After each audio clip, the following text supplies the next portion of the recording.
Glory to Jesus Christ.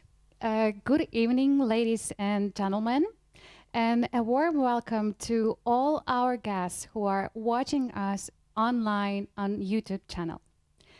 Welcome to Ukrainian Catholic University. Welcome to UKU Days 2021, dedicated to the 30th anniversary of Ukraine's independence. So over the next 7 days, you will have a unique opportunity to join and get inspired by numerous discussions and conversations about the 30 years of Ukrainian independence and co-create ideas on what kind of Ukraine we will build together in the next 30 years for future generations. So today's panel discussion is only one of numerous week events. And we start off the days of Ukrainian Catholic University with deliberation on a point that I believe not a single humankind and human being on earth can live without. So steps to happiness is a topic under discussion today. My name is Halyna Protsyk. I'm a director of UKU International Academic Relations Office and a lecturer at Political Science Department. I believe I am a happy person. That's why I have a great honor today to moderate today's panel discussion and right now to introduce to you our distinguished speakers. Starting from Dr. Taras Dobko, Senior Vice-Rector of Ukrainian Catholic University and Professor of Philosophy. Welcome, Dr. Dobko. Dr. Oleh Romanchuk, Director of the UKU Institute of Mental Health and the Ukrainian Institute of Cognitive Behavioral Therapy. Dr. Romanchuk, welcome. Mrs. Liudmyla Kryzhanovska, UKU graduate and Head of Fundraising and Impact Investment of Promprylad.Renovation. Welcome, Liudmyla.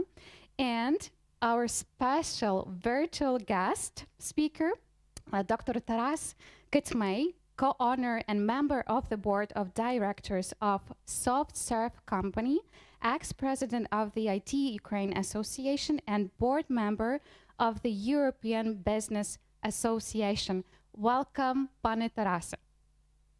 So just a few organizational moments before we start. Today's discussion is going to consist of two parts. So for starters, I will just pose several individual questions to our respected panelists. And in the second part, we will have a round of questions from the audience. For those who are watching us online on YouTube, please do write your comments, reflections, questions throughout the discussion, and I'll be posing a collection of them to our respected panelists just as we go. So again, dear speakers, thank you for joining us today. Are you happy? This is, you know, the deceptively complex question, right? To both answer and ask, actually. And, you know, 30 years ago, Ukrainian people, they made a bold choice for Ukraine to chart a course as a democratic, as a sovereign country. A right that had been cherished by many, many generations and long before us. And having reached such a great, such a desired aim, such a desired endeavor, you know, Ukrainian people just continue to look to the bright future. They continue to dream of living in a country of happy people, in a peaceful country where the high level of welfare is, and where the care for population and its needs presented. But here actually the problem occurs, you know, because according to many well-known and reliable international research studies that use different kinds of metrics, you know, to analyze or to assess the level of population happiness in a country, like Gallup International, like Global Happiness Survey, or OECD well-being measuring. So all these research studies, they show that Ukrainians, by and large, are an unhappy nation. I was very much surprised by this, but could you please just help us to display the slide on the screen? So, for instance, according to the World Happiness Report, yes, it doesn't, yeah, could you please help? So according to the World Happiness Report, and our technical assistants will now help us to display the slide on the screen. Thank you very much. This report actually offers a comprehensive ranking of the happiest countries in the world. And according to this, Ukraine was ranked in 2021 in the present year. So it was ranked as 110th out of 149 countries, settling us just between Iraq and Algeria. And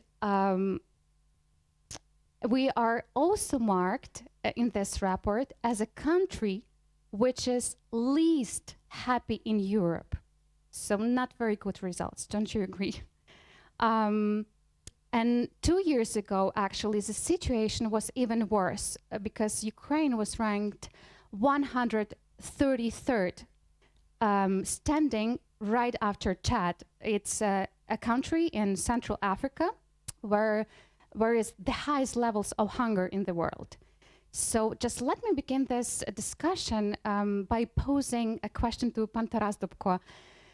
So how could that happen, actually? How could that be possible that Ukrainians, you know, such a wonderful nation, a nation of heroes, a nation of dedicated people, of talented people, just turned out to be so unhappy? So why it's so difficult for Ukrainians to be happy?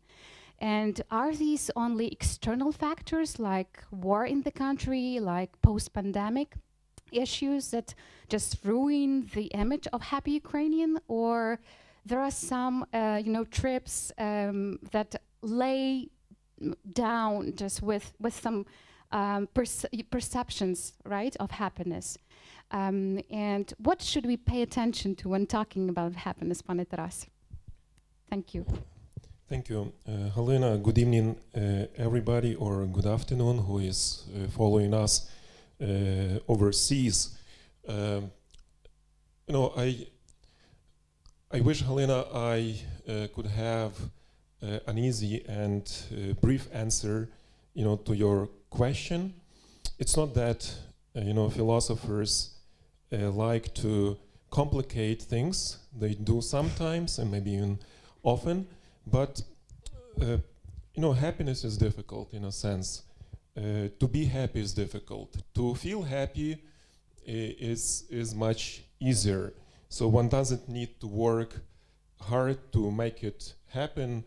One could induce euphoria quite easily by indulging into some kind of abuse, alcohol abuse or other drug addictions, but there is no way to become happy in this way and to lead a happy life.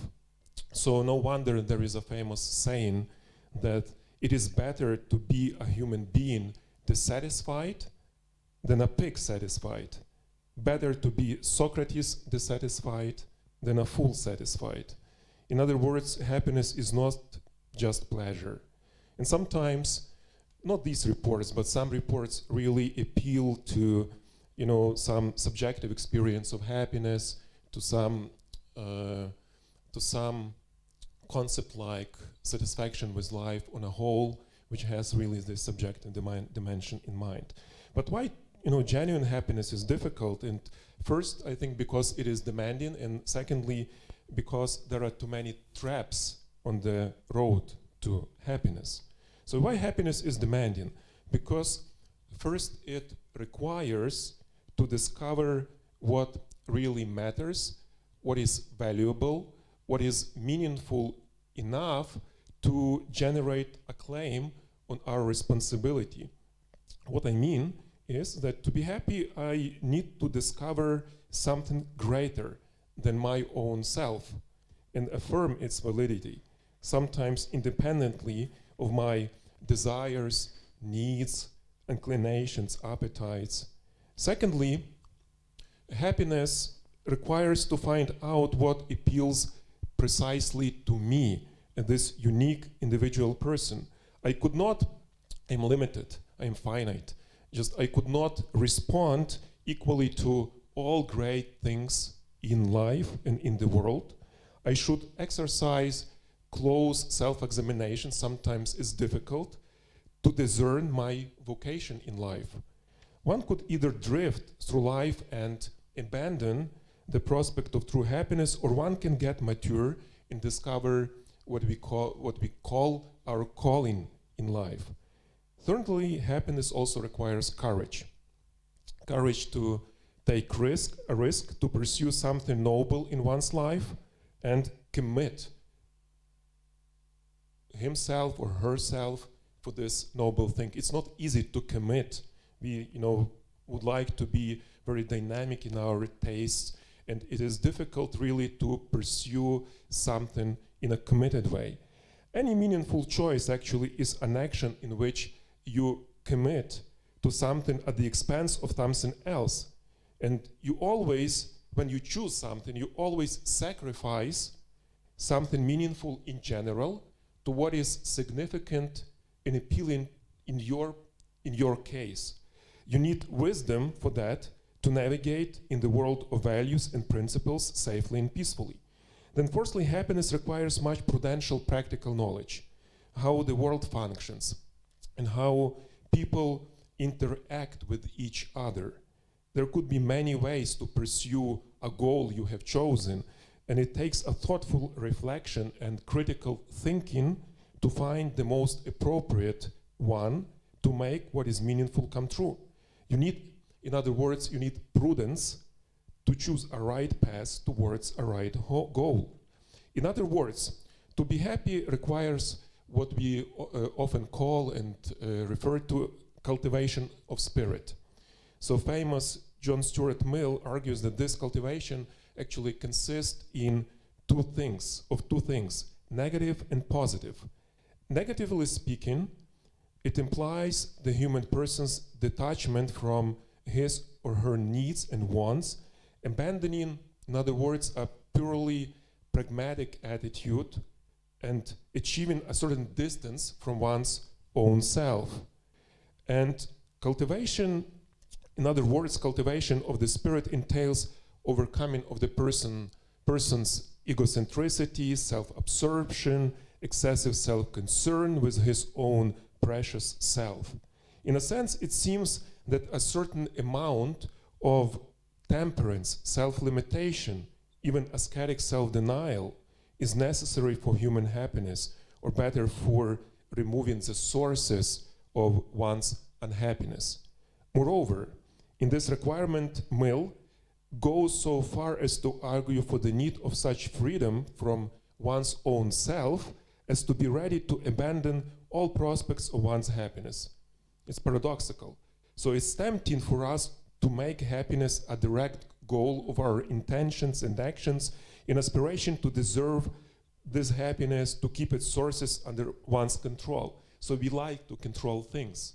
And in a sense, sometimes it's good because it gives us the sense of agency, which is important for us as human beings. But happiness in true sense of the word could not be intended and achieved directly by mere effort of one's will. It is always experienced as a gift, as something given, received.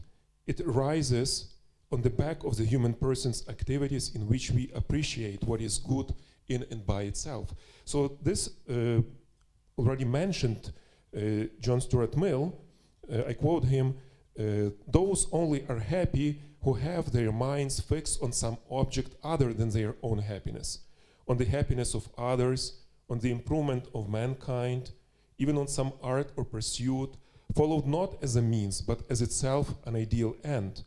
Aiming thus at something else, they find happiness by the way." In other words, to become happy, it's better to forget about happiness. maybe we should never had, this discussion about happiness and to talk about many other noble things and become happy by the way. So positively speaking, the human person should develop her spiritual interests and potentialities to broaden the view of reality and become open to its riches. Again, Mill argues, next to selfishness, the principal cause which makes life unsatisfactory is want of mental cultivation. A cultivated mind finds sources of inexhaustible interest in all that surrounds us, in the objects of nature, the achievements of art, the imaginations of poetry, the incidents of history, the ways of mankind, past and present, in their prospects in the future. But now I would like to say a few words about also traps which hinder the achievement and gift of happiness in the human person's life. First, often happiness ideal is construed as a state of lacking and needing nothing. So it is no wonder that perhaps in the history of human thought, one of the most influential ideas offered to help the human person to achieve happiness was that of Ataraxia in Greek, so equanimity, tranquility. For example, Epicurus sees the main source of human unhappiness in the human person's false attachments to certain things that are not necessary for human life, or they may not be easily available for enjoyment. So a detached distance from things in the world seems to dispose the human person to actualize his abilities for happiness. And Epicurus goes even so far as to underestimate close personal attachments as important for human life. In all personal relationships, it seems crucial for him, he advises actually, that the partners don't regard each other as in any way irreplaceable. It's dangerous for your happiness. In contrast to ascetic aspirations of ancient Greek philosophers, in a consumerist society, a search for this self-sufficiency acquires a different form, a form of rush for material acquisition. So happiness is thought to be a way of having and not of being. Everything becomes on sale, even human relations. One forgets that there are many important things in life that money could not buy, like friendship, fidelity, patriotism, and many others. And one turns the world into an instrument for one's happiness and becomes unhappy.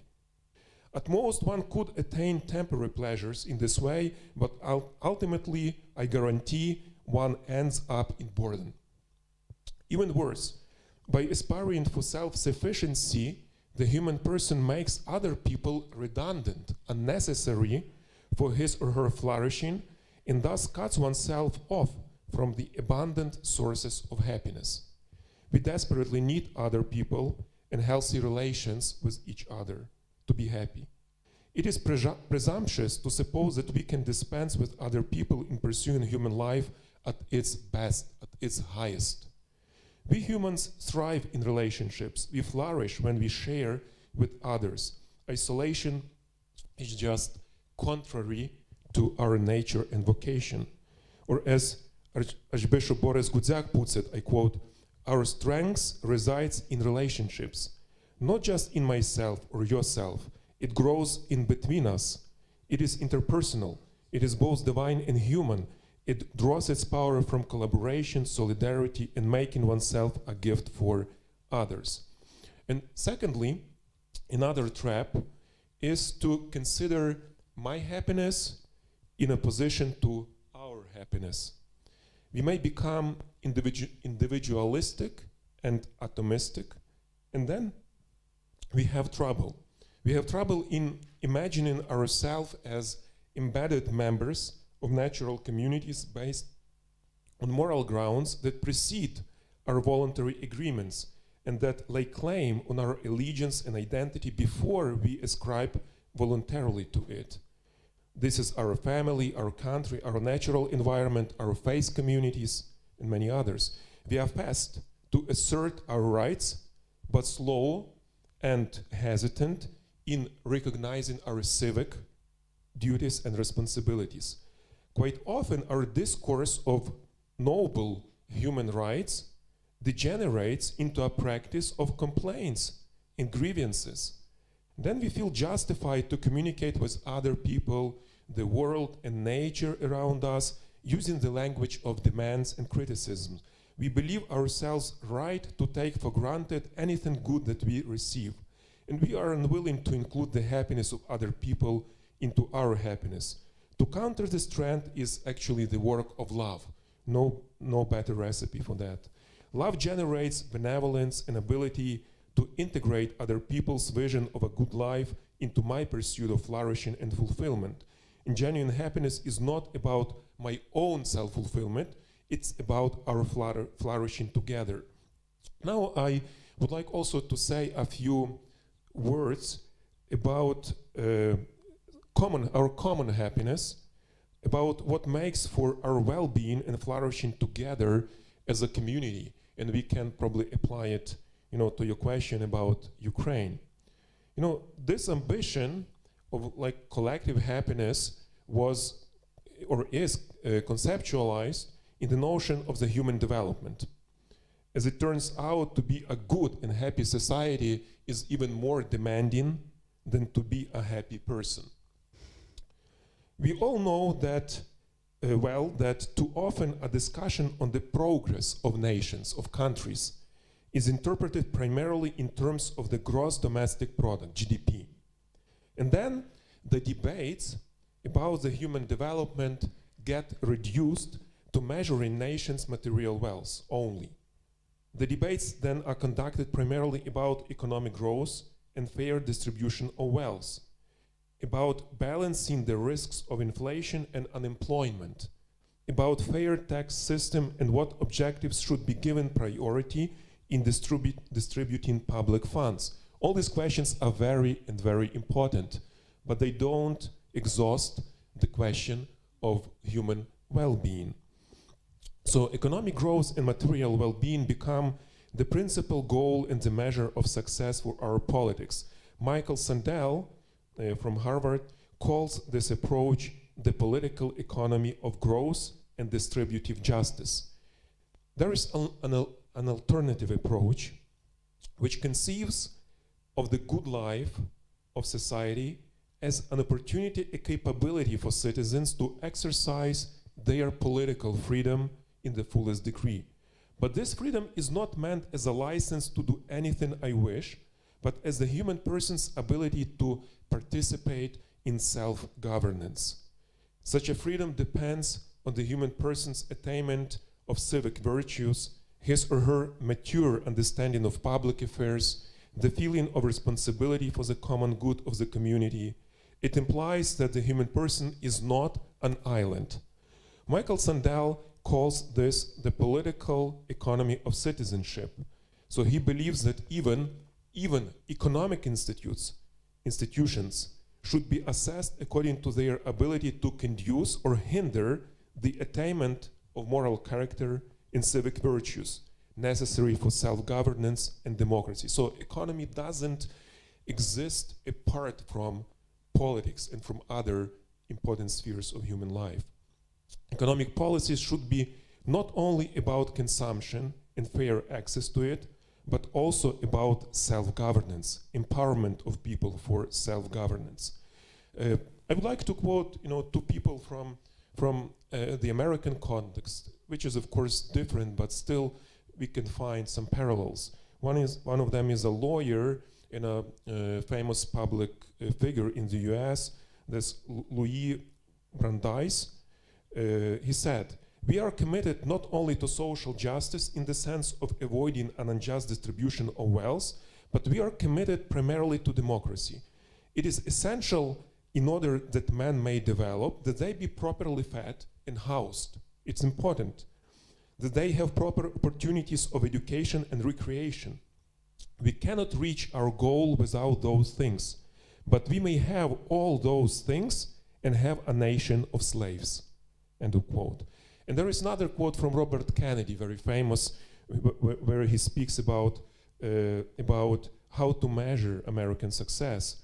He says, Too much and for too long, we seem to have surrendered personal excellence and community values in the mere accumulation of material things.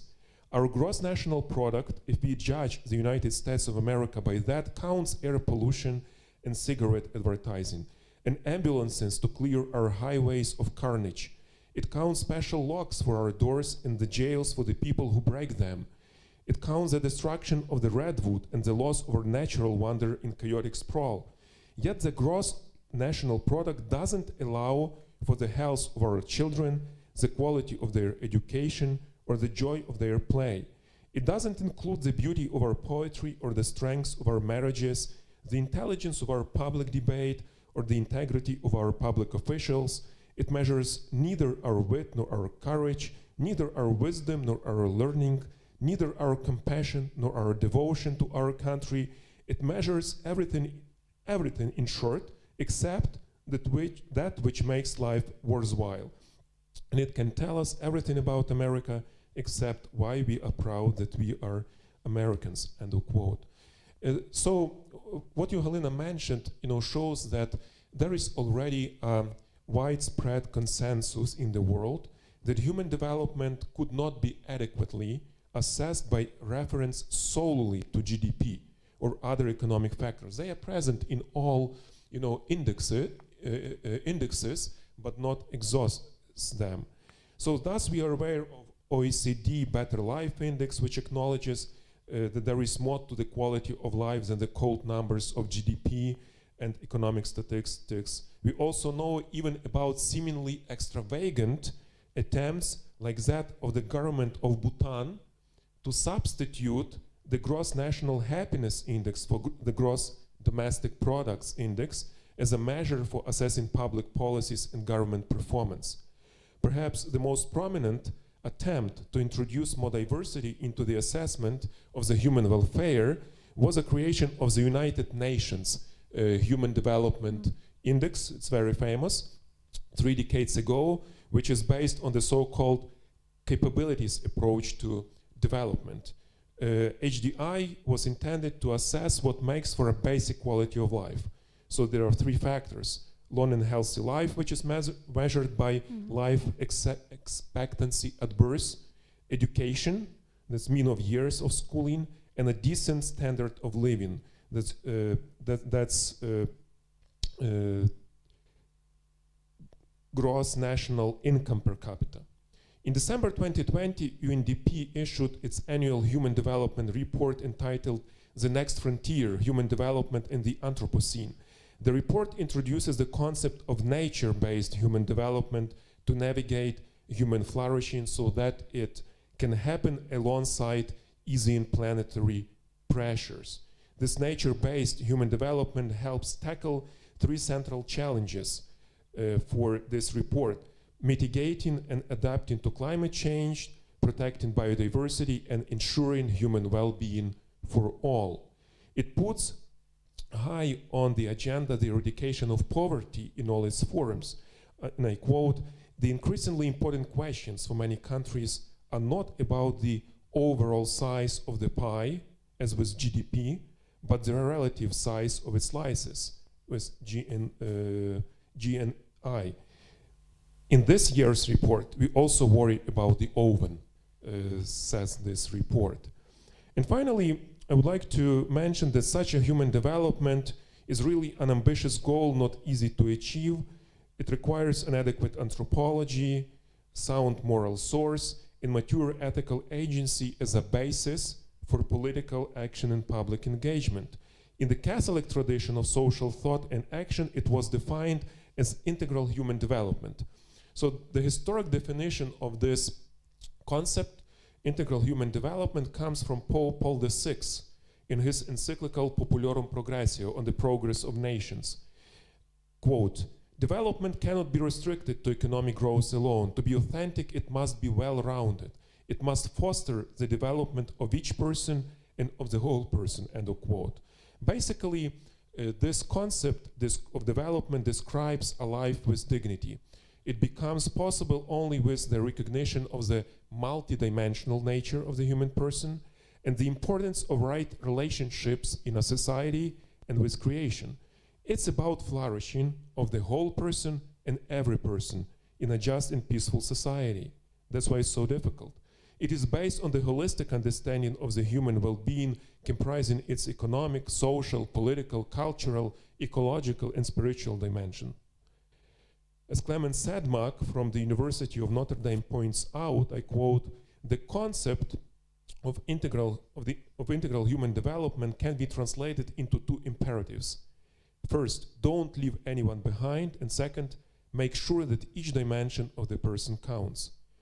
To perceive another person as a brother or a sister, in nature as a home, requires moral strength and spiritual energy which could not be derived from the secular sources alone. It must be a vision of the human person of no less sublimity as that of an image of God. Then it could really nourish fraternity experience and inspire selfless care for nature and other people." So it is difficult. I agree. So Thank you, pane Tarase. But linking actually to what you have mentioned in your speech regarding the opposition of my happiness to our happiness, and you mentioned also that happiness is about flourishing together. So I would like now to address Dr. Oleh Romanchuk with the following question. So, can actually the generation of so unfortunate Ukrainians, at least according to the international studies, can build the country of happy people for future generation, for future Ukrainians? And does happiness actually depend solely on individual? So, or is it also a collective phenomenon? So what do you think? Thank you, Halyna, for this question. And I think answer to the first part of it is quite simple, and it's based on research. And coming from research of positive psychology, we know that happiness is a choice, that it's really not coming from your circumstances of life as much. It has influence, but it's much more about the way you live your life, the way you create your life. And when we are talking, defining happiness in psychology, we usually use this definition that it's state of subjective positive well-being, and this state is connected with a deep sense of contentment about how your life unfolds, about that it's meaningful and it's fruitful. So looking from this side, we can be quite optimistic, because it says to us that if we learn about happiness, if we look on examples of people who live meaningful and happy lives, we can learn it and we can spread it. And that's why I think also this topic is so important for us today, both in UKU, that we are talking about how we can learn to be happy, and also thinking about the future of our country. And maybe I want also, before answering second part of your question, I think we can learn something very important about learning to be happy from studies. And you know, in the history of psychology and psychiatry, we were mostly interested in people with psychopathology. So we were looking like why people have depression, why they don't want, they want to kill themselves, to do suicide. And to do that, we go to psychiatric hospitals, we find people with depression, we do assessment, we know much about that. But then, at certain moment, there was historical shift. And what about happy people? We never study them. Can we find them? Can we look at them with the same precision if we look at depression or other psychopathology and understand maybe there is some kind of secret, some combination of maybe genes or environment or the way you were brought up or where you lived, or you are in rich family or middle class or poor, or you're male, female, kind of married, divorced, etc., etc. And these studies are very interested, and first part of these studies was about where we can find happy people. So you know, psychologists, they develop all these assessment batteries and they go all over the world, and here comes first good news: you can find happy people everywhere. There's no place in the planet where you can find it.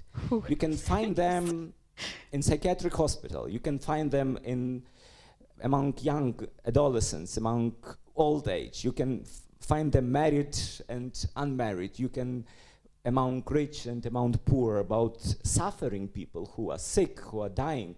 You can find happy people there too, about handicapped people. So that's good news. That means that it's not connected just to Finland or Denmark, so we don't need to migrate to become happy. And definitely we find some correlation, for example, with age. Paradoxically, in many countries where this research was done, you find much more happy people. Guess in what age?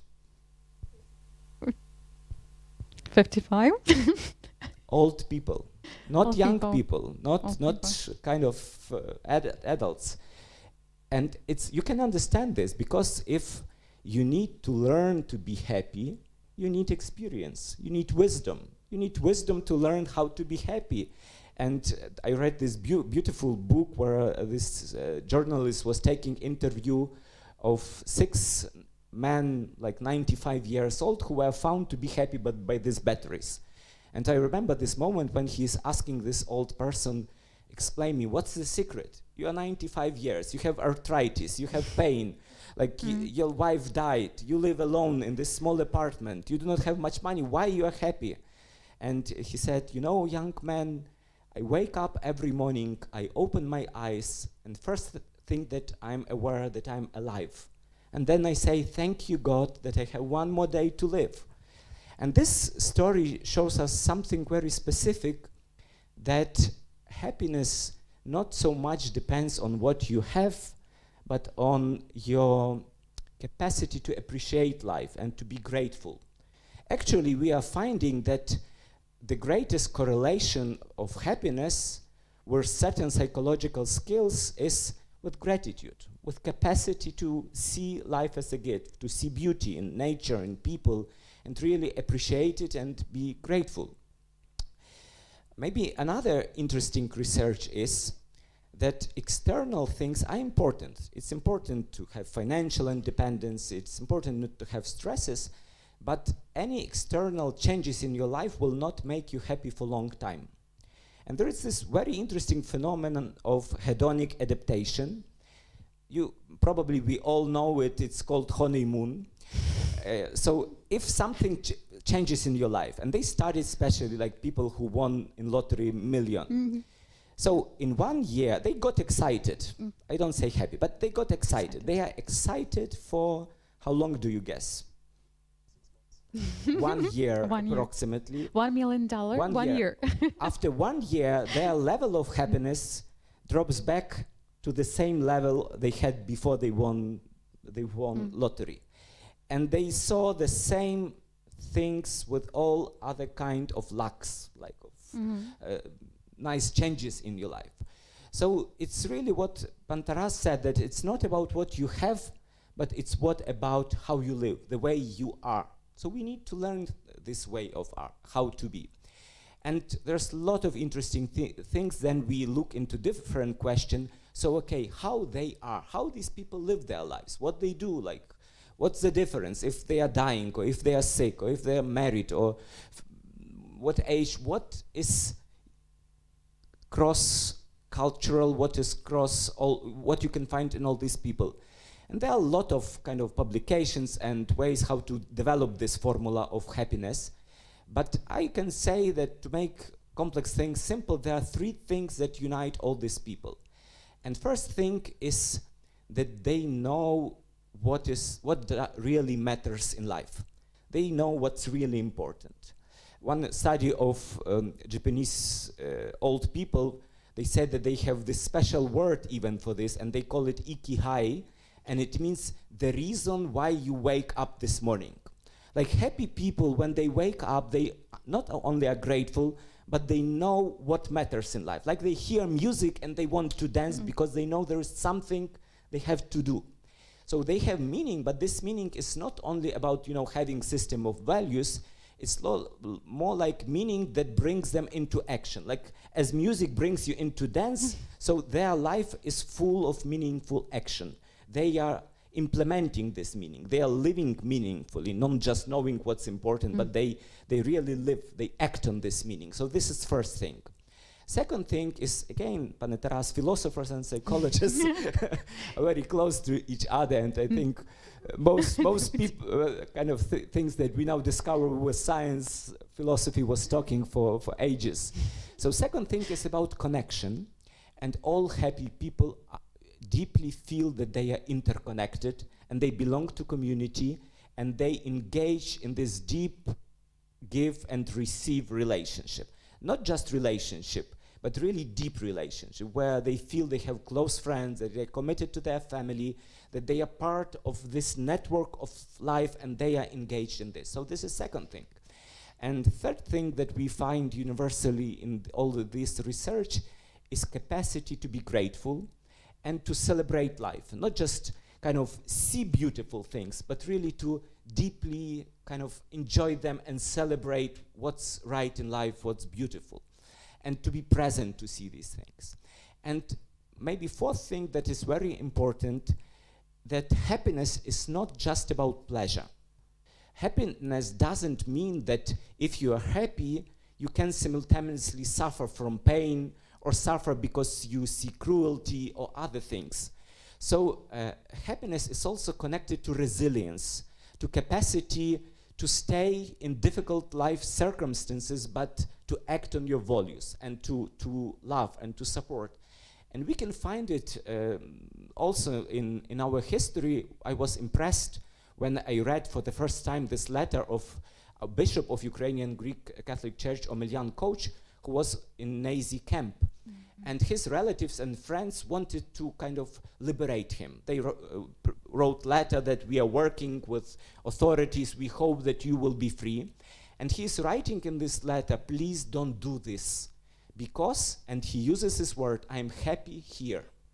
And he's saying, this is the place where I really want to be. Definitely he was not happy because of what Nazi were doing, or people dying, or all the cruelties. But what he is saying about that, he is saying that we are in the right place, even if we suffer, even if we share suffering of others. But we are there for certain purpose. We have meaning in that.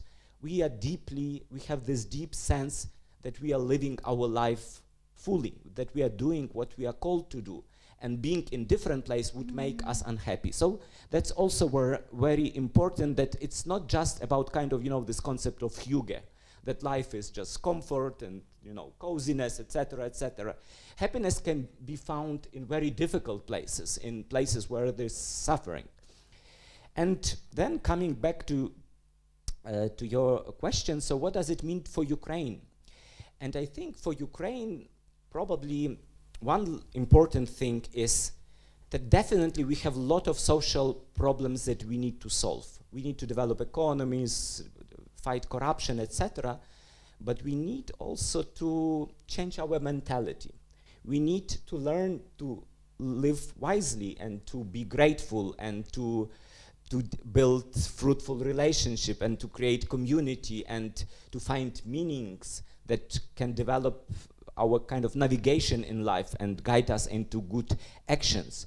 And it is so important that we not only kind of fight external circumstances and think, okay, if we'll become as rich as Finland, then we'll be all happy.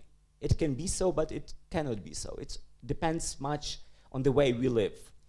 And second thing, I think it's connected to education. We really need to think that education is not just about professional education or school education. It's also educating, like Taras said, cultivating human mind or cultivating personality. It's really about growing as people, growing in wisdom, growing in capacity to build this relationship, learning to be grateful and learning to celebrate life and to support each other in difficulty. So that's another thing.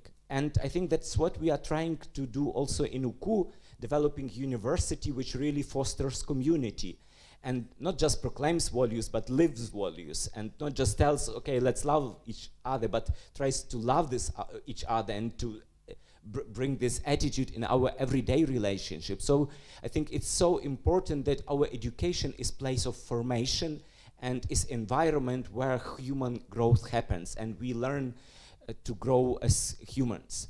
And it's also so inspiring to hear that certain Lviv schools start these lessons of happiness for children. I think it's so important that it should be in school curriculum, that we can make these things simple. And last thing that I want to say, that sometimes, you know, we have such idea, okay, Finland is #1, so maybe they know some secrets, so let's go to Finland because they know something about happiness. Oh, there is Danish way to be happy. Okay, maybe we go there. Irish, or there is some secret workshop in Colorado. Let's go there and pay $2,000, and we learn some, you know, esoteric technique how to be happy. But I think in reality, happiness is simple. It's about meaningful action, about relationship, about gratitude. It's very simple.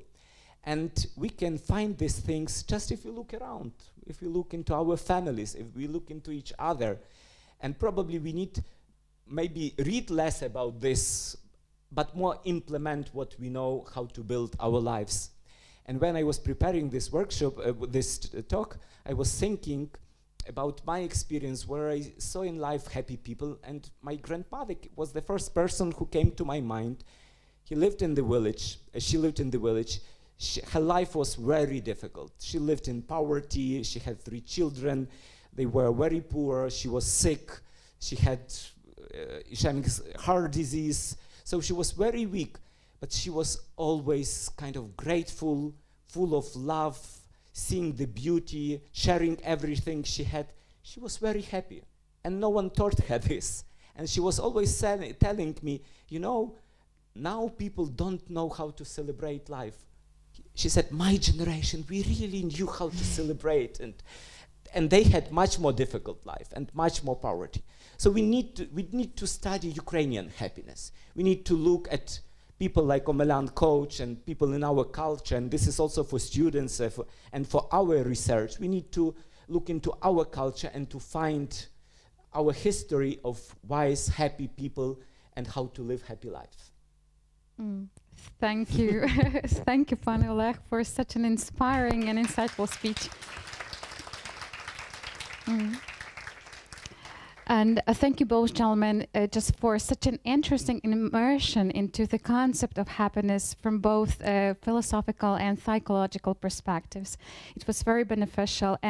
But now I would like to address our special virtual guest, Pan Taras Kytsmey.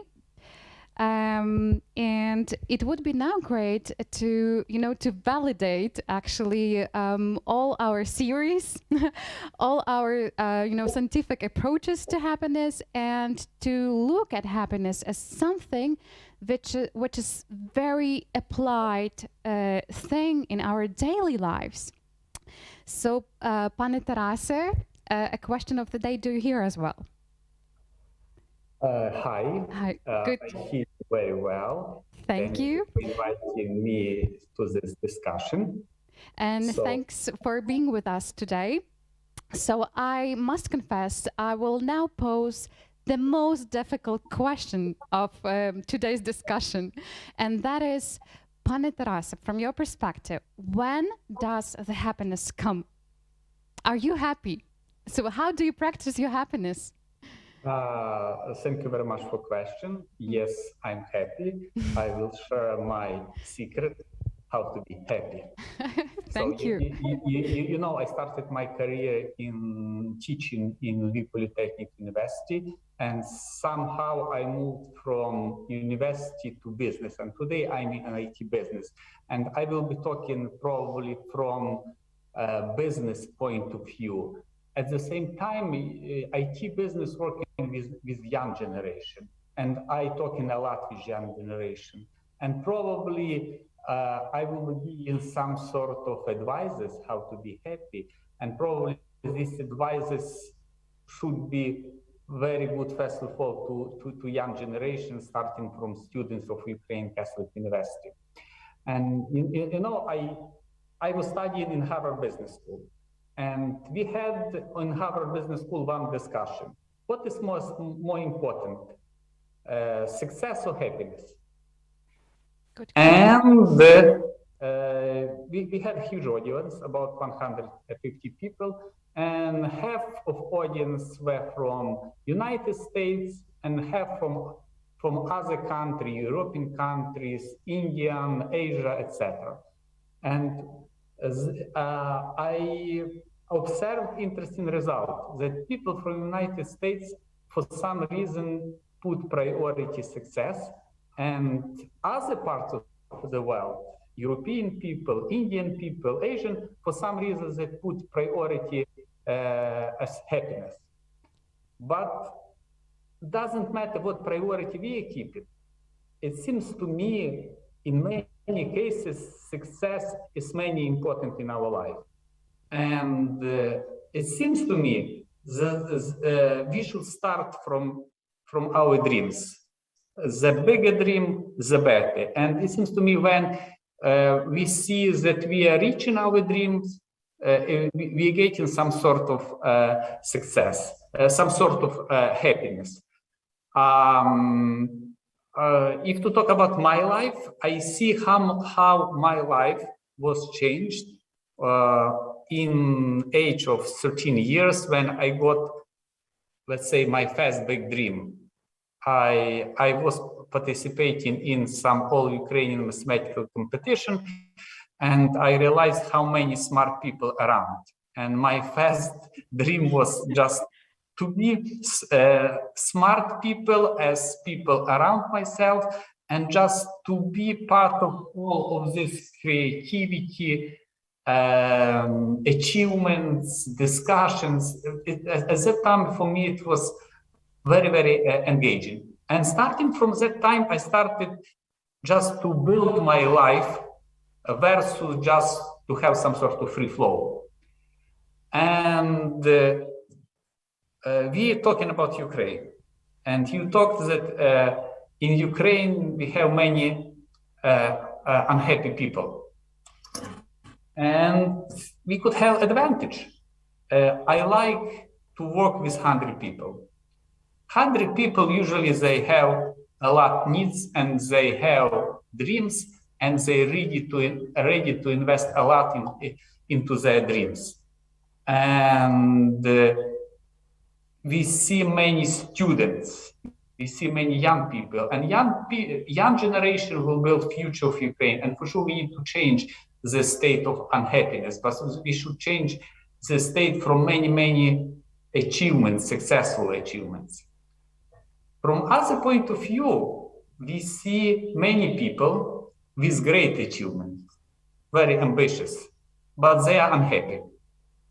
And we can realize that just to have a dream and to reach this dream is not enough.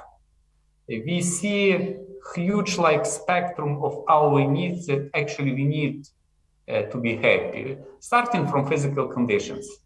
Like we need to pay attention to our body, to physical training. We live among people, and it seems to me it is impossible to be happy among unhappy people. It means that we need to invest in society around us if we would like to be happy. The same about creativity and freedom. It's two concepts. People cannot be creative without being free. It's just, we need to fight for freedom. And as a result, we can have creative and interesting life. The same probably about love. We would like to love and to be loved. And it's very important. And last, it seems to me, the last, what we need to be able to do somehow to manage our emotions. We need, you gave our great example of a Malian coach who says that he is happy in extremely difficult situations, right? And it's the way how he's managing emotions. We need to be able to see glass half full versus half empty. We need to be able to enjoy our life, to be in positive mood.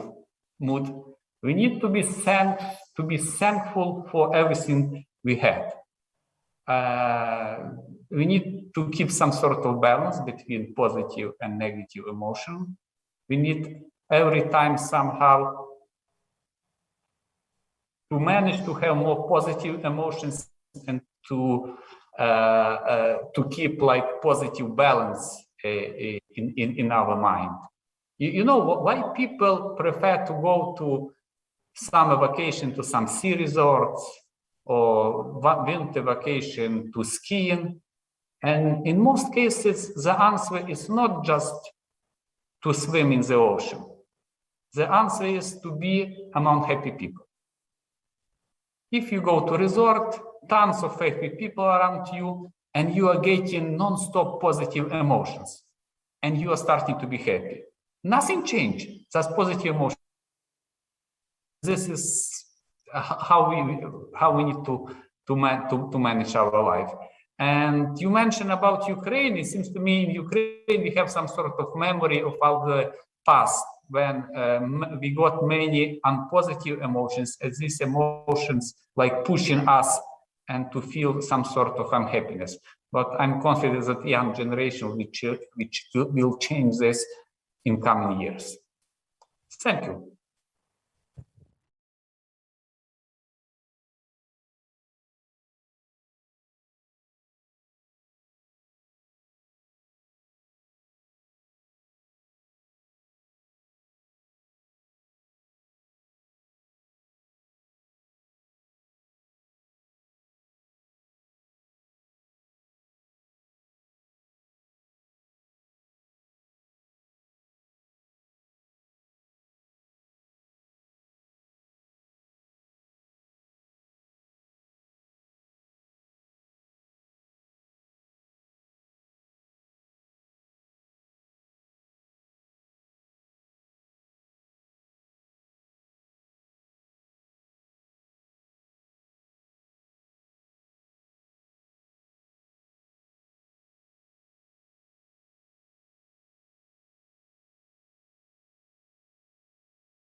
Okay, Halyna, thank you very much. Hello for everyone. And if you don't mind, I'll maybe start a bit from the happiness, right?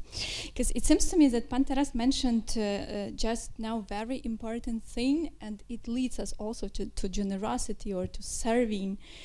Because it seems to me that for us in Ukraine is very usual to not knowing ourselves. What do we want? How do we see our happiness? What makes us happy? And what do we need, to be happy? That's why thinking about happiness, I mentioned it for myself in 3 dimensions. And the first one is being happy with ourselves. To accept ourselves, and I see now that it's extremely important, especially for my generation, because we are trying to explore ourselves, to accept ourselves, to understand what really makes us happy. That's why it seems to me that in some years the researches on happiness in Ukraine will be a bit different, because we are trying to learn much more about ourselves. Then the happiness about which was talking Pantaras, the happiness in being with others. Because when we are sharing ideas, especially here at the university, it's actually what I've learned here at OKU. Being with others, share ideas, share time, share values, trying to explore each other, it makes us happy. Then being for others, and it led us to the generosity, yeah, or I will rather say serving. Yeah, because you here at UKU, it's rather easy to learn how to serve, right, or to be generous, because you are surrounded by people who are living that way. I mean, people who are, you have a lot of opportunities for volunteering, internships, and so on and so on. That's why basing on the sense of being with others, understanding what I personally want, what makes me personally happy, because I like to share. I like to be with others. And understanding that being with others is important for me led me to sharing the idea about Hair for Share, which is the project created by alumni of Ukrainian Catholic University, and actually to people who worked and are working here. And this is the initiative which we created almost 3 years ago. Yeah, I just wanted. Yes, and I would like to ask our technical assistants to display the slide again. Thank you.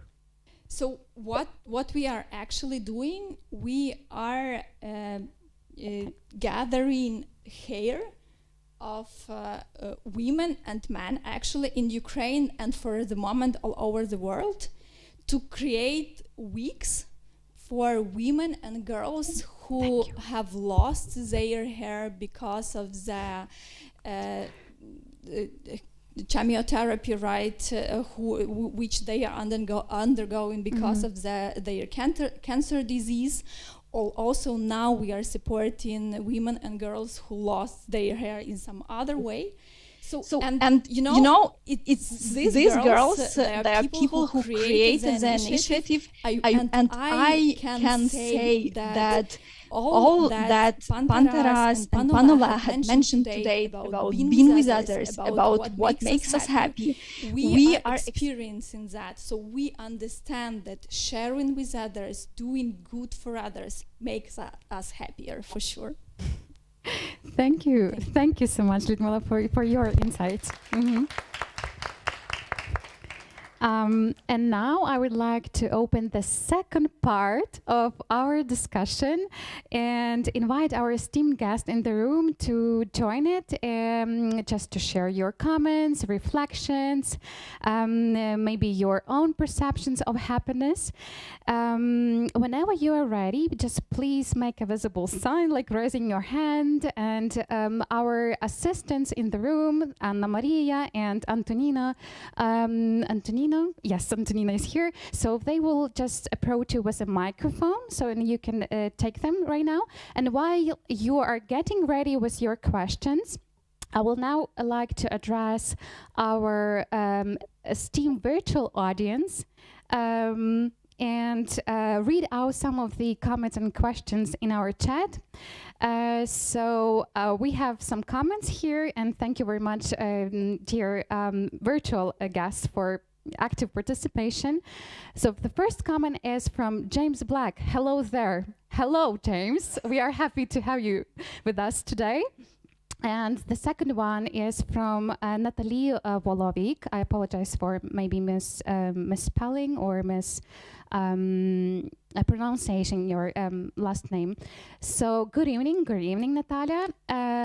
For what reason Scandinavian countries, they hold the top places in a ranking of the happiest countries in the world, and what Ukraine actually lacks of, and how its citizens can be more happier.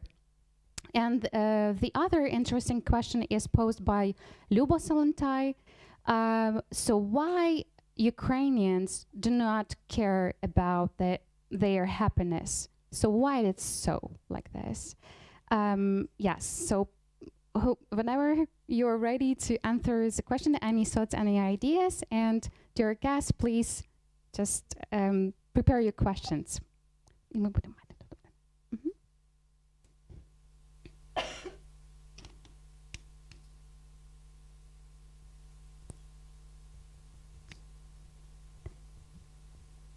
Did you push the button? Okay. Naturally. Okay. Maybe take this one then. Yep. Good job.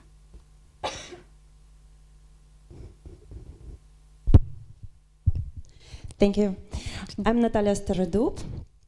I'm a principal of a very small alternative primary school in Belarus. Well, you know, in our school we practice a number of I wouldn't call it subjects, but practices, everyday practices, and we call them happiness literacy, you know. And I believe, continuing your thoughts, that we should create a national happiness literacy. We cooperate with Scandinavian colleagues hand to hand, and I would say they share with us a lot of their experience. And as I can see, it's really important to teach people, not only children, to be grateful, to notice, and to mark, and to assign, and to celebrate their happiness. Well, so let's imagine that in a year or two, me with colleagues will create some ABC textbook of happiness literacy for Ukrainian or Belarusian people. Good.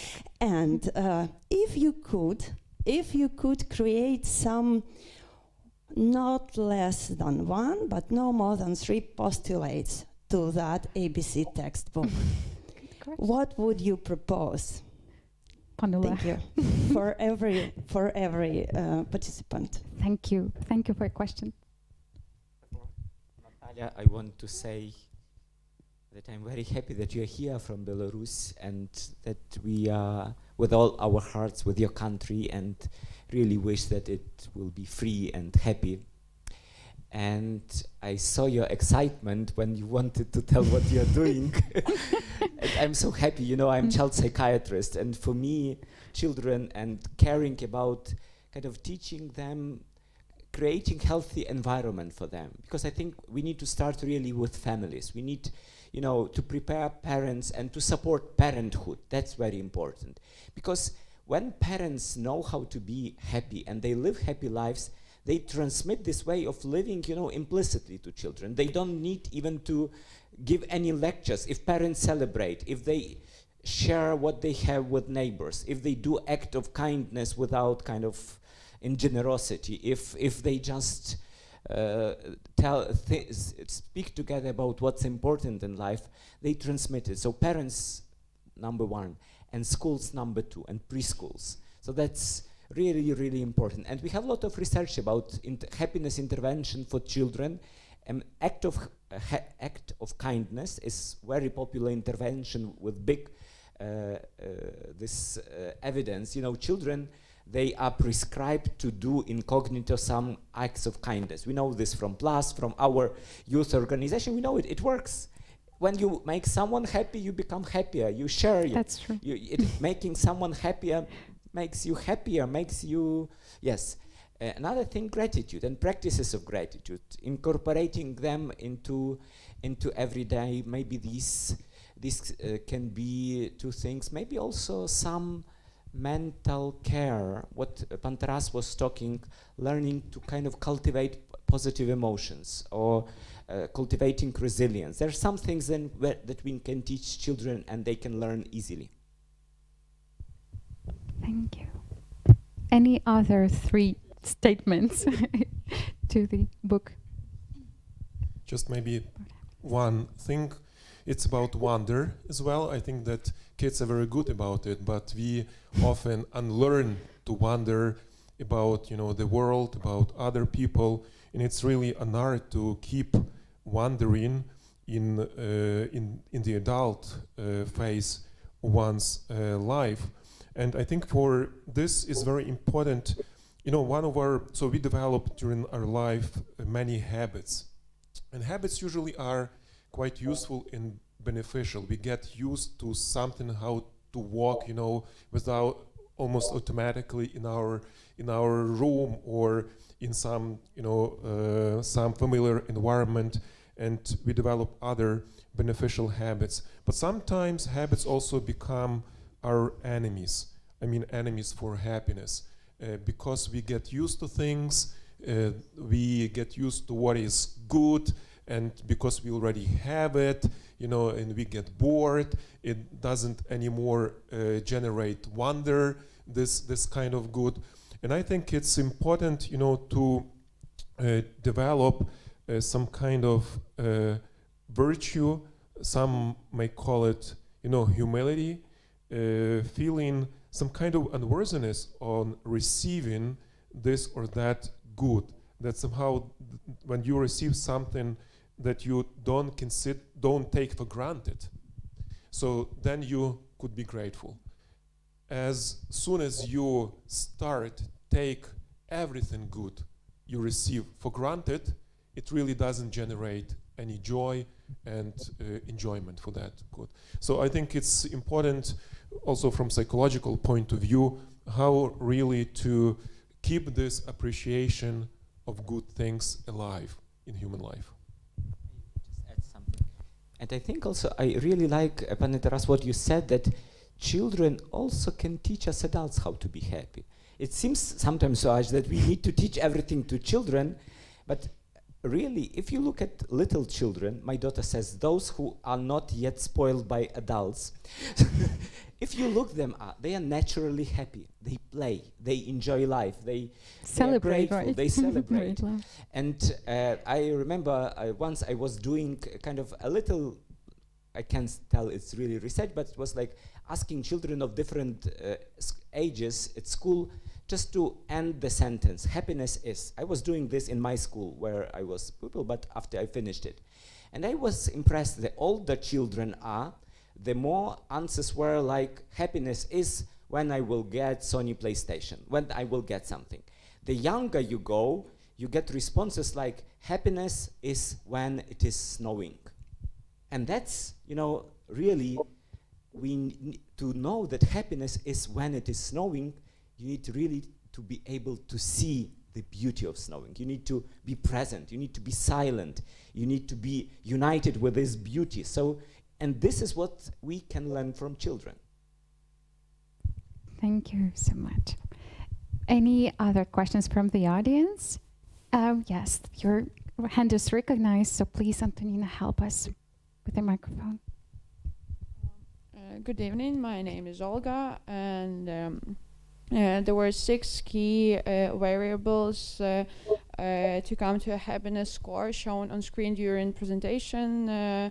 It maintained an income, support, that's it. So my questions for all the lectures, how do you think, is there something missing? And if yes, which factor would you add to the report? Thank you. Thank you for the question. So income, these 6 variables are income, freedom, trust in government, healthy life expectancy, social support from family and friends, and generosity. Is there something missing? Any ideas in that report? Taras? Of course, thank you for your question, first of all. So other indexes list many more features or factors to measure happiness. As far as I remember, this OECD Better Life Index includes 11 factors, and or mentioned by myself this Bhutan, how they call it, gross national happiness. So they, for example, mention tradition, or the unity with nature. so how people experience nature. Or this OECD index mentions also like kind of the sense of security or safety. Probably this is what is important for Ukrainians, because it's not easy to be happy when you cannot have some control over your future. So, and when there are too many factors that can interfere and really destroy your action, your ability to influence that future. So I think that's basic security and peace is also should be part of the list. We, especially in Ukraine, feel it and appreciate it. Thank you. Thank you. I would like now to read out the last question from our esteemed virtual audience, and that is one posed by Oleh Stasiv. So, and this question is actually posed to Pantaras again. So Pantaras, I could have misunderstood one of your statements, but you mentioned that sometimes we should not worry about us being happy, but we must worry whether our nation is happy. Why is that? Thank you, Oleh, for your question. Yeah, thank you for the question. No, first of all, my radical point was not to think too much, about happiness. To think about other things that make us happy. Actually, there is a kind of very interesting thought experiment which was then, visualized in the famous movie, Matrix. So, but this thought experiment was done or was suggested by the philosopher Robert Nozick, American philosopher. He suggested to imagine yourself in, as attached by electrodes to some experience machine that can generate any kind of experience you wish, and induce in you some different kinds of enjoyment and pleasure. And then he asks, would you be willing to be attached to such a machine? And very immediate answer is no, because what we really value, what we need is reality, which could make us happy. We would like to pursue not happiness itself, but reality which brings happiness. So it's in any kind of experience of happiness. For us, it's very important to understand that we are in touch with reality. Therefore, I kind of was radical mentioning that let's forget about happiness and think about reality around us. But another point, perhaps Oleh, right, was pointing to the disconnection between my happiness and our happiness. And if it is possible to be happy when the nation suffers, and when the nation and you are belonging to really endures some hardships. And this is a very difficult question, because when we talk about the human person's happiness, we talk about the full human life. So the human life which is realized to its fullest. And always there is discussion what makes the human life really full. But in my mind, it's not only what fulfills myself. It's not only happiness is about myself, but the human life could not be full without this feeling of belonging to a community, to having a home. And I think it's important to convey this understanding of happiness, of personal happiness, as embedded into the happiness of your people. So that's what I meant. Thank you. Thank you, Pane Tarase. Any other questions? So, and that will be the last question from the audience. Thank you so much. My name is Oleh, and I'm from e-commerce sector. So, Pani Halyna, when she started with this World Happiness Report, and we were discussing something about that during this today. So, for me, actually, I've seen also some surveys on happiness, and for me, this kind of values, these 6 values, were actually, I should be honest, too shallow. I would say they are too shallow, and my idea was that we, as Ukraine, coming back to this idea of 30 years of Ukraine, we as Ukrainians kind of look forward to these 6 values, and we think we are not happy as a nation, as a community, as a country, because we don't have enough of that. But coming back to Pani Olga question also, shouldn't we have instead of that something else as a nation, as a community, as a country, something maybe even instead of that, that could make us Ukrainians happy again as a community, as a nation, as a country? Shouldn't it be something maybe some great idea, some service, some added value, say in business, but service is better. Some service that we could serve the world, that we could make the world better again as a nation, so we could both feel, everybody of us Ukrainians, connected to that, and also could serve the world with that. So maybe you disagree, but if you agree, how can we find it, and what should we do to find it as Ukrainians? Thank you. Thank you. Thank you for your question. Difficult question, isn't it? Maybe I will try. It seems to me that for ages we were thinking about our flexibility as about something which is Ukrainian disadvantage, right? Which with something with what we are weak.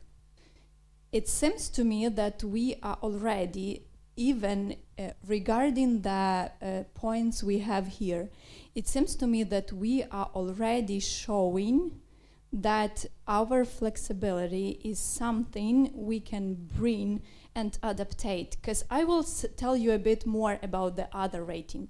Ukraine is in the 5 nations which in the world overcome the COVID-19 in the best way. So we are ranked in the top 5, which means that our ability to be flexible, to be adaptive, already brings something to the world. Already people can learn something from us. And it will be, I don't know, maybe my first point. I would also add, that Ukrainian, what you mentioned actually about, generosity. So we see so many noble causes where simple people, without the help of the state, unite to change the course and really to solve some problem.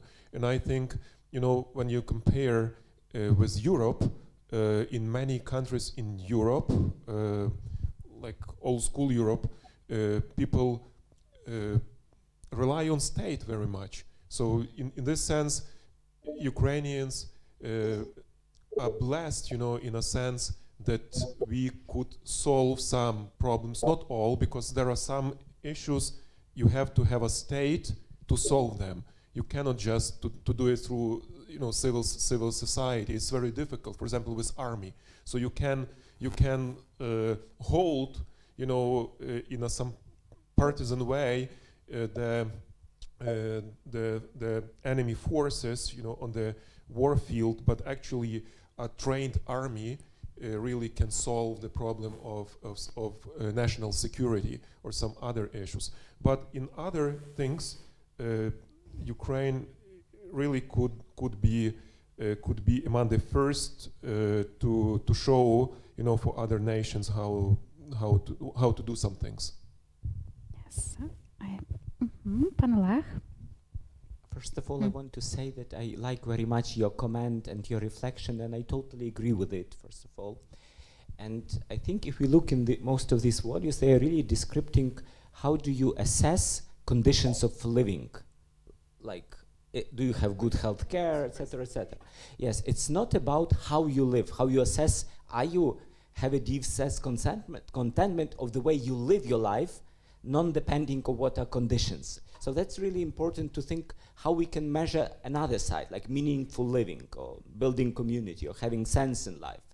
That's really important. And I'm also thinking, having a lot of connections abroad and discussing with my colleagues abroad, I think we have one treasure. And we went through a lot of hardships during last centuries. We faced a lot of adversity. Some of this were probably most horrible that people can imagine. And what, as a nation, we created, I think first thing we created culture that is celebrating life. If you study really deeply Hutu culture, Ukrainian culture, you will find so many examples what most kind of modern scientific textbooks of resilience, they will just admire that this is exactly what is science of resilience is telling us, how humans can be humans in their unhuman surrounding, how you can be really human beings when you are surrounded by hatred, by cruelty, etc. And we have these lessons of resilience. They are in stories of many people. We have people who knew how to be human in unhuman surrounding. We have dissidents, we have those who suffered. And it's real treasure. We need to study it. And we need to share these stories. We have so many people in our history that we can make beautiful films about their biographies. And sometimes even in Ukraine, we do not know about them. Who of you knows about Plitka, Paraska, Plitka, Horetsvit? Just few people. When I heard her story, I thought this is amazing life story about resilience. And I don't know any modern Hollywood film that has such a powerful story. And this is simple Hutu woman. Just amazing. And we have so many stories like that. We need to dig for them. We need to find them. Many of them are stories of unknown people, not of famous people like Stus and others. We have so many of these things. And measures of resilience, very interesting about COVID. It's also about resilience to change, to hardship, etc. We know something about that, and we need to study it and share with the world. Thank you. And yeah, thank you. And the last question, I'm a timekeeper, so I have the right to just announce the last question for today and encourage you to join our other discussions. So please, you are welcome to pose your question. Would you please help with the microphone? Hi, my name is Lisa, and first of all, I want to say that I'm so grateful for this lecture. It motivates me a lot. And I would like to ask, the illustration is so sad, really. And how many years do we need actually to become maybe at least in the middle of being the saddest and being the happiest nation in the world? Or is there a possibility of becoming the happiest nation in the world? Do you see the progress in that? Thank you. Very interesting question. Who would like to answer that? And to give some, predictions? Or calculations, I don't know. I can answer only mathematically. My first education was mathematics, but that's okay. So if we, it's a joke. If we, during 1 year went from 123 to 110, so it will take 10 years at least. So if you go with the same speed, so but it's difficult to predict, and every ranking, every index is biased in a sense because it chooses certain criteria to measure the phenomenon you're interested in, and of course, for example, this United Nations Human Development Report 2021 sets Ukraine on 24th, position. So not so away from the top, but it mostly relies on, not mostly, but one of the factors where Ukraine performs quite high is the mean year of schooling of education. So which is one of the best actually in the world. But in terms of life expectancy, we are like in the middle and very bad with gross national income. So, and here there is much to do. So I think that, if economy goes better, and also when, there are enough possibility to measure education and schooling, not only by years, but what we mentioned was Oleh's mind's cultivation, we will be moving sooner to the top of the rankings. Thank you, Pane Taras. Yes, and I would like now to give a floor to Pan Taras Kytsmey, just to share his experience. Thank you. Pan Taras, so you'd like me to answer a question or just applaud? just any ideas on how much time do we need, to speed up and yes, and to actually to climb this ranking up? Truly speaking, I see many changes in Ukraine.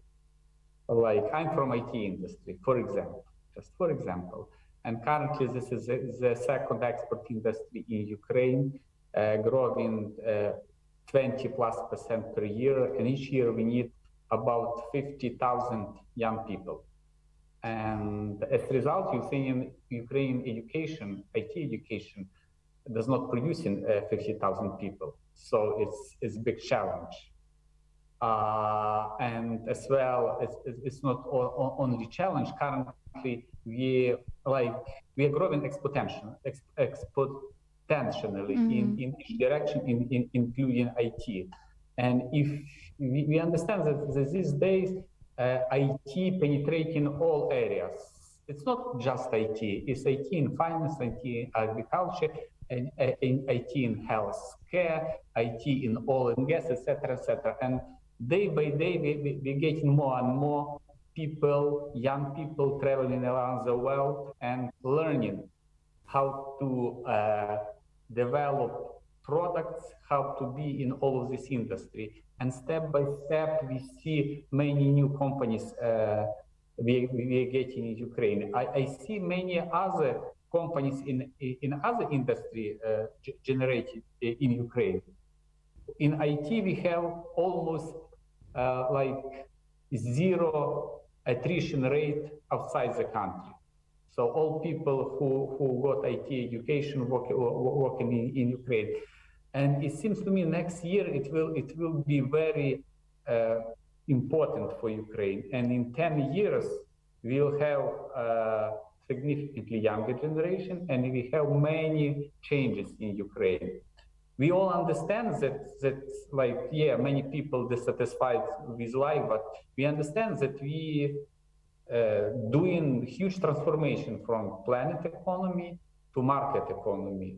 In social planet economy, we almost lost all enterprises, and we in 90s started from zero, and we see where we are now. And the same about people mentality.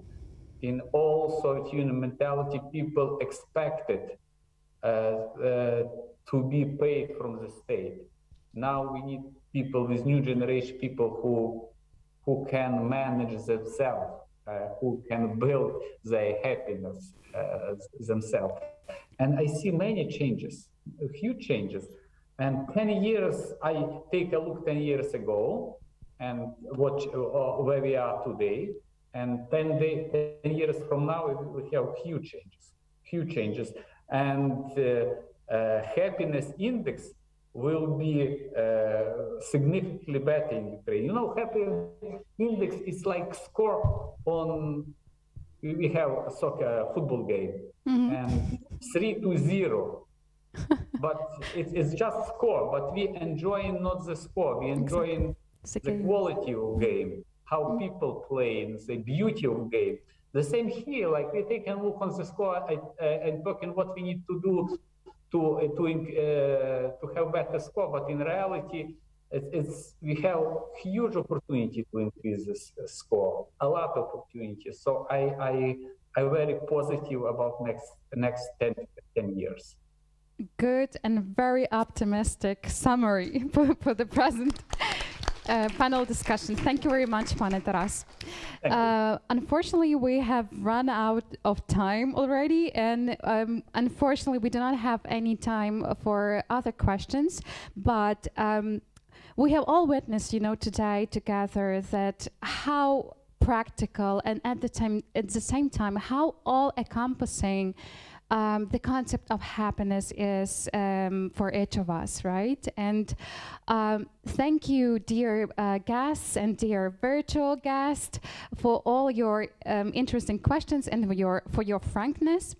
All things come to an end, but there are more good things to come. And my main takeaway from this panel discussion is that, of course, happiness requires a good life goal, right? The right dream. Correct, Pane Taras, right? So it also requires daily practice and diving into your vocation. And finally, which is the most important, happiness loves company, meaning that we do need each other, right, to be happy. The last but not least question for today, and I would highly appreciate just 1 minute brief reflection. So, dear speakers, how we can learn actually to be happy in our daily lives. Kindly share just your personal just recipe or steps, toward happiness in your just daily lives. And maybe just you can share also the source or resources that you just use for it. Thank you so much. Pane Taras first. Mm-hmm. Thank you, Halyna. So my formula is very simple. Though I started in happiness is difficult. That aspire for the great, but learn to appreciate the small. So that's my brilliant. Thank you so much. My formula is also very simple. Just listen with your heart and hear your music and let it make your dance, your life. Good to know. Good recipe. Thank you. Liudmyla. Yeah, maybe I will summarize with my notes, right? Okay. It seems to me that it's important to know what makes you happy personally, than to practice things that are already studied. Be with others, be grateful, celebrate your life, and that leads us to happiness. Yeah, and be generous, of course. Good. That was the last question for tonight, and I would like, to thank you, our distinguished speakers, for the very insightful thoughts and narratives. Also, thank you very much, dear guests, for joining us today at Szeptycki Center. Thank you very much, our virtual guests, for watching us online on YouTube channel. UKU days continue, and we cordially invite you to join our next events during the next 7 days. We just sincerely invite you to visit the lecture of Professor Mikhailo Yeremovich, an engineer and space expert.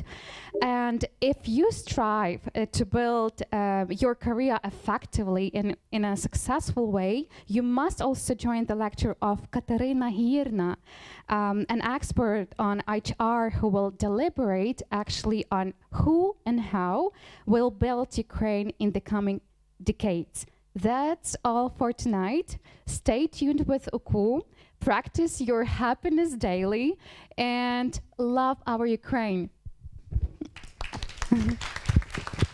So, Slava Ukraini! Thank you. Have a restful evening. Thank you.